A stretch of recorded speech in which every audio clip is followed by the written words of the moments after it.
উফ, শরীর। আরে দোস্ত কই যাস? আরে দোস্ত, ডাক্তার কাছে যাইতেছি। কি হয়েছে তোর? আরে অ্যাক্সিডেন্ট করে হাতের সমস্যা। হাতের সমস্যা? উফ, রে তুই দোস্ত। কোন ডাক্তারের কাছে যাবে দোস্ত? যে ডাক্তারের কাছে যাবে সেই ডাক্তারই তোর এক এক ট্রিটমেন্ট এক এক রকম আরে দেয়। দোস্ত কোস না, এই ডাক্তারের কাছে গেছি একরকম, এই ডাক্তারের কাছে গেছি একরকম। কোনো শান্তি পাইতাছি না ডাক্তার নিয়া। তো হুজুর তো একই অবস্থা। হুজুরে একই একই হুজুর এক এক হুজুরের খালি দুর্নাম করে। এটা আমরা কোথায় বসবাস করতেছি, কিভাবে নামাজ পড়তে হবে সে কথা বলে না, খালি এইটা হয়েছে ওইটা হয়েছে এটা হয়েছে এটা হয়েছে এই কথা বলে আমাদের বিভ্রান্তি করতেছে।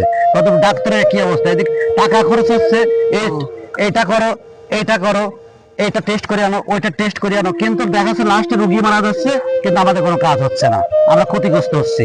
ও, আচ্ছা ঠিক আছে দোস্ত, ওকে।